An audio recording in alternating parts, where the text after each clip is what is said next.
ദൈവത്തിൻ്റെ വചനം നമ്മളെ പണിയണമെന്ന് കർത്താവ് ആഗ്രഹിക്കുന്നു. റോമാലേഖനം 12-ാം അധ്യായം പറയുന്നത് മനസ്സ് പുതുക്കി രൂപാന്തരപ്പെടണം. മനസ്സ് പുതുക്കി രൂപാന്തരപ്പെടണം. രണ്ട് കാര്യങ്ങൾക്ക് പുതുക്കം വരുന്നതിൽ എനിക്കും നിങ്ങൾക്കും വലിയ പങ്കില്ല. നമ്മുടെ ആത്മാവ് രക്ഷിക്കപ്പെട്ട മൊമെന്റിൽ യേശു ക്രിസ്തുവിൻ്റെ ആത്മാവ് നമ്മുടെ ഉള്ളിൽ വന്നപ്പോൾ തന്നെ പുതിയ സൃഷ്ടിയായി തീർന്നു, രൂപാന്തരം പ്രാപിച്ചു. നമ്മുടെ ശരീരം യേശു ക്രിസ്തു മടങ്ങി വരുമ്പോൾ രൂപാന്തരം പ്രാപിക്കും. യോഗ്യമായി ജീവിക്കുന്നവർക്ക് വേണ്ടി ആ കർത്താവ് മടങ്ങി വരുന്നത്. ആ ഭാഗം ഒഴിച്ചു നിർത്തിയാൽ അതും ദൈവം മാത്രം ചെയ്യുന്ന പ്രവൃത്തിയാണ്. എൻ്റെ ശരീരത്തെ രൂപാന്തരപ്പെടുത്താൻ എനിക്ക് പ്രത്യേകിച്ച് ഞാനായിട്ടൊന്നും ചെയ്യാനില്ല.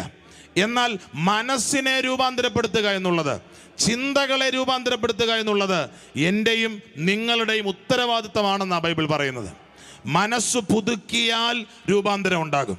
കുറെ കൂടെ ഭംഗിയായി പറഞ്ഞാൽ, നിങ്ങളുടെ ആത്മാവിൽ യേശുവിനെ സ്വീകരിച്ചപ്പോൾ എന്ത് രൂപാന്തരമാണോ വന്നത്, ആ രൂപാന്തരം നിങ്ങളുടെ ജീവിതത്തിൽ പ്രതിഫലിക്കണമെങ്കിൽ നിങ്ങളുടെ മനസ്സിനെ ദൈവവചനം കൊണ്ട് പുതുക്കുന്ന ഉത്തരവാദിത്തത്തെ നിങ്ങൾ ഗൗരവമായി എടുക്കണം.